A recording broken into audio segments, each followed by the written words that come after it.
Hey, what's up, y'all? My name is Millennial Smart, and I'm bringing you the slop, the whole slop, and nothing but the slop. Yes, you hear the static. I'm at work once again. Fuck off. Can I read this for you guys real quick? Let's just jump directly into this, because I want to hear the hypocrites. I want to hear the hypocrites come out and actually defend this, and you'll see what I mean in a minute, okay?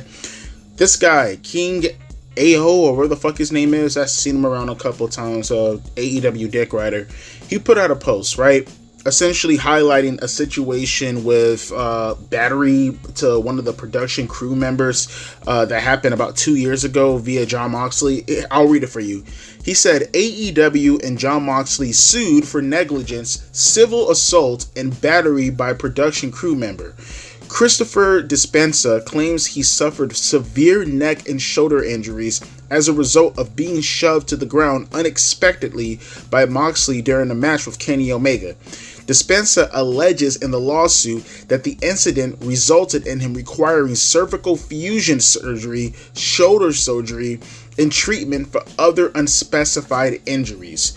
Now, I'll look at the actual lawsuit in itself so we can read it verbatim so we can have a bit more context here before we get directly into the main portion of the topic. It says, and I'll leave a link down in the description box below, a production crew member who has worked with All Elite Wrestling since 2019 has filed a civil lawsuit against the company and AEW World Champion Jon Moxley. In it, he alleges various degrees of negligence by AEW and Moxley, alongside civil assault and battery against Moxley concerning an incident on AEW Dynamite in 2023. The lawsuit was filed against the parties on May 30th in the Wayne County Circuit Court by Christopher Despensa, a longtime wrestling and entertainment production crew member who started doing contract with AEW in 2019. Despensa is not a direct employee of AEW and provided services to Broadcast Service Group, which supplies crew for AEW. His legal team, Rayet Law PLLC, told the Takedown on Sports Illustrated he has not done work with AEW since December 5th of 2024 and was demoted by Broadcast Service Group to the role of carpenter without explanation. As of Monday morning, it had not yet received a response to the filing from the promotion. Despensa claims he suffered severe neck and shoulder injuries as a result of being shoved to the ground unexpectedly by Moxley during a match with Kenny Omega. Despensa alleges in the lawsuit that the incident resulted in him requiring cervical fusion surgery, shoulder surgery, and treatment for other unspecified injuries. Despensa said the injuries occurred on the May 10, 2023 edition of AEW Dynamite in Detroit. There, Moxley faced Omega in a cage match, which ended up spilling to the outside. Moxley went to grab a screwdriver to use on Omega, and in doing so, shoved Despensa to the ground. The lawsuit claims Moxley was supposed to only grab the screwdriver, and Despensa took an unplanned fall as a result of being shoved. His legal team alleges this is an example of civil assault and battery, claiming that in allegedly deviating from the script, Moxley either showed intent to harm Despensa or at a minimum a complete disregard for whether harm was a result. And I believe everything else is pretty much who cares, right?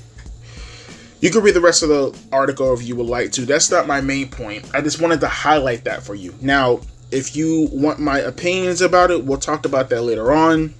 But Ricochet, yes, Ricochet, the guy who is terminally fucking online, and everybody's claiming him being terminally online as a part of his fucking gimmick. He took it upon himself to jump into this whole fucking thing in regards to this lawsuit shit, and he called the guy a pussy.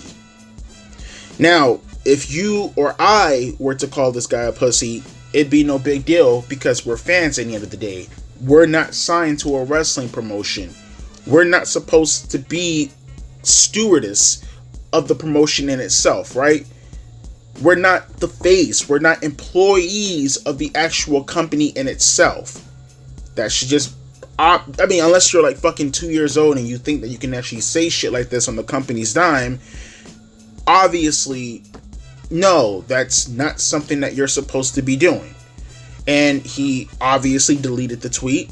I'm pretty sure AEW's defense probably told him to take it down because, dumb fuck, if the guy is claiming that you guys, for the most part, showed complete disregard for his safety, then you go and then call him a pussy afterwards. What the fuck do you think that does to his defense? It heightens it. It opens you up to even further litigation. If for anything else, you calling him a pussy just illustrates the point in regards to what he stated when he said that you guys had complete disregard for his health. Now, if you ask me personally, the guy got dismissed, or at least demoted about 2 years, no, a couple of months ago, actually. December of 2024 is when the guy got demoted, right? Or let me see, AEW, he has not done work with AEW since December 5th of 2024. Okay, so they just didn't contract him anymore past that point, right? And then he got demoted from that original position to this position, and then they just didn't do business with him in a couple of months. Meaning this entire time, he was working hand in foot with AEW. So if you ask me, the fact that the guy was willing to still work with AEW for another year and a half before not doing any more work with them, it's obviously just a cash grab. It's pretty fucking obvious. Now, that has nothing to do with me. That's just my opinion. It obviously seems like a cash grab. And if he wants to manipulate the legal system, because that's just how it is in America nowadays, you can literally claim a lawsuit for a concussion that occurred at a job over a fucking decade ago while working 3 other jobs since. I mean, go for it, I guess. Do I feel like he's going to get anywhere close to what he think he's going to get? Absolutely not. But whatever. That's his life in the end of the day. My thing is, once again, Ricochet sticks his nose where it doesn't belong. Once again, Ricochet opens up his fucking mouth again. Now, to all the people about a month ago who were saying that someone like a Javon Evans, who's in his early 20s, was running his mouth against Ricochet at an alleged work, okay, where are you people now? Hopefully, we can hold Ricochet to that same standard, right? We can hold him in contempt in the same way as you will hold Javon Evans. Javon Evans comes at Ricochet directly, another wrestler, in a supposed work that he took as a shoot. He gets called all kinds of names, right? An idiot this, immature that, stupid that, all these kinds of fucking names. But Ricochet, is he not going to be held in the same grounds? Huh? I'm tired of this guy running around claiming that his gimmick should be a shield for everything that he gets to fucking do. When it's fucking clear as day, it's not a gimmick, folks. He actually feels this way. Ricochet is a fucking mark. And he hides behind this whole gimmick nonsense in order to put across his markdom. In order to get out his feelings. In order to get out his emotions. And it looks like now he took it a step too far. Because I'm pretty sure that Christopher guy most likely took that tweet. He screenshotted it, or somebody on his legal defense team screenshotted that tweet, and they're probably going to use it as evidence, or at least a part of their case, in order to allege that, yeah, AEW doesn't give a fuck. Case numero uno, this bald-headed dumb fuck over here, essentially telling everybody who gives a fuck. At what point do you start holding this guy accountable for his actions? Again, this is not his first time doing something like this. He runs around Twitter all day making a complete ass out of himself. And all he has to do is legitimately claim, oh, I'm just in character, bro. Or his dumbass sycophant fans or the AEW faithful come to his defense. Oh, you guys are falling for the work. This is some of the best work Ricochet has ever done. What? Act like a pussy himself and get angry at everybody and just spout out at the mouth and then pretend that everything that he's saying is in character? Get the fuck out of here. I'm just happy this actually happened because now, maybe for once, people can see through the facade that is Ricochet. Maybe now people can see through the facade of this bald-headed, stunted monkey head fucktard. Now you all see it. Now it's out in the open. Now that there's an actual lawsuit right here, AEW now wants to, oh, let's hold him accountable finally. And look, once again, this is not me saying that Ricochet shouldn't have free speech. Ricochet shouldn't say what he wants to say. This is me saying that anybody else who would say the things that Ricochet was saying, go around acting like a complete jackass all the time, they'd be called trolls by people like a Sean Ross Sapp. They'd be called, oh, well, you guys are nothing more than insensitive fucks by a guy like a Brian Zane, right?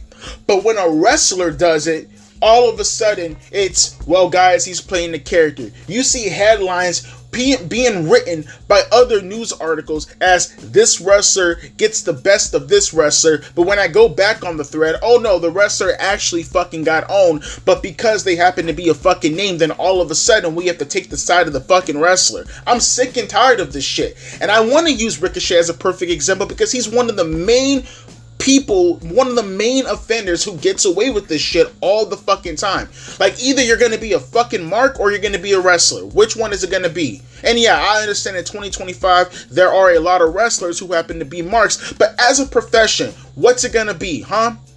You're gonna be a fucking mark? You wanna be me? You wanna sit behind your microphone? You wanna talk shit about other wrestlers and do it without the facade of pretending as if you're playing a character? Or do you want to actually be fucking professional for a goddamn change and actually, you know, do legitimate work without fucking pretending that you're actually doing work when in reality you're just getting out of your fucking feelings because you're super fucking insecure about yourself? And where the fuck is Tony Khan in all this, huh? Where the fuck is Tony? Oh, that's right. He lives vicariously through a guy like Ricochet to talk all this shit to run off his fucking mouth. Ricochet speaks for Tony Khan. You guys understand this, right? He's nothing more than a fucking puppet. He himself gets to make the claims that he actually stands behind a fucking character. And then Tony Khan, he gets to stick his hand up Ricochet's ass and he gets to say, hey, Ricochet, open your mouth when I move my hand like this and say words. I don't have to be a ventriloquist. I just need you to just feel the same that way I feel, and then you can say the same words come out of my point into your asshole outside of your stupid mouth. Like, you guys understand this, right? You guys understand that Tony Khan, in the end of the day, he doesn't give a fuck what Ricochet says, because everything that Ricochet says, Tony Khan would love to say himself. All it took was for a lawsuit to actually tell both of these clowns to sit the fuck down and shut the fuck up and be professionals. Because let's make one thing perfectly clear. There's a reason why you see all the released wrestlers that just happened about a month ago and they're all coming out of the woodwork now making all these provocations and, you know, declarations about their time in WWE because they couldn't say any of this shit when they were actually contracted by the company in itself. All these problems and situations and all this other tiring bullshit, while at the same time saying, I would love to go back to WWE. I would love to go back to my abuser after he abused the fuck out of me. Are you guys hearing me right now? He abused me, they abused me, everyone abused me. But I would love to go back to the abuser, but at the same time, they abused me. It's all, if anything is a work in the end of the day, it's these superstars' emotions. That's the work in itself. Is hearing these fucking losers come out and pretend as if they're actually having troubles and having problems and the situation that happened here, it happened there. No. At the end of the day, just like everybody else in any position, when it comes to wanting to get sympathy, all they want to do is virtue signal. All they want to do is grandstand. All they want is opportunities to come their way. And there's nothing wrong with that. But at the same time, let's not pretend as if they're being deceitful. And you have all these fanboys who stand behind these stupid ass losers who get to run their fucking mouth. But if I do something like that, if anybody within my field does something like that, then we're the marks. We're the worst people in the fucking world. And I will gladly take that title because at the end of the day, your ad hominems have nothing to do with what happens to be facts, with what happens to be truth. I'll take all the worst labels in the fucking world. All I'm saying is keep it consistent. All I'm saying is if I say something bad about a wrestler, if I say something bad about a superstar, how about if I get yelled at and I get condemned and I get called the worst person in the world, then how about the person who should be more professional, who should have more decorum in his position, be held to that exact same standard? But of course, they won't hold them to the same standard. Of course, course, you pretend as if to not realize that Tony Khan is the person talking through these dumbass, stupid-ass marks in themselves. No. Always trying to go to the fallacy arguments, right? Always trying to appeal to authority when it comes to these fucking stan-ass, loser-ass, fucking dumbass people who will probably go out of their way to strangle their mothers if it means to get an autograph from these superstars. Just put it out on Front Street. Pull down the facade and pull down the guard. Ricochet's a fucking mark. All wrestlers who act like Ricochet is a fucking mark. At the very least, though, they're men enough. Even the women are men enough to at least say to themselves, at least say to their audience, that yeah, I'm actually disgruntled. Disgruntled for reasons that if it happened to be in any other situation, I wouldn't be opportunistic about it, but disgruntled nonetheless. Whereas Ricochet gets to say he's hiding behind a fucking... Get the fuck out of here, man. But I had a rant about this. I seen this, and it just fucking... It ticked me off. I'm not gonna lie. It frustrated me. Should I have been this frustrated? No. Is it really called for? Probably not. But it is frustrating because I see him all the time on my timeline running his fucking mouth, and everybody comes to his defense. Everybody, even when you have another wrestler who's legitimately saying all these things to him and giving him the same fucking taste, the same fucking medicine he's willing to give out to everybody else. Allegedly, they're the bad person. They're the terrible person. They're the marks for not recognizing that Ricochet is working, you guys, right now. He's working. Oh, he's working a child. He's working maybe I shouldn't call him a child. I'm not going to infantilize him. But at the same time, he's working someone he's damn near twice the age of. Oh, yeah, totally. For sure. Great. Thumbs up. Hopefully this puts all this bullshit to rest and it puts this shit on Front Street. He's a mark, he's a dumbass, and he put his company into a position where now you probably harm their case when they go to court. And I'm happy that it's happened to someone like a Tony Khan, because in reality, he legitimately is saying everything that Ricochet is saying. He just so happens to be behind the curtain saying it all. But let me hear your thoughts down in the comment section below in regards to how you feel about the topic today. As always, my name is Devontae, aka Millennial Smart, and I'll be catching you guys later. A deuces and a pea ice.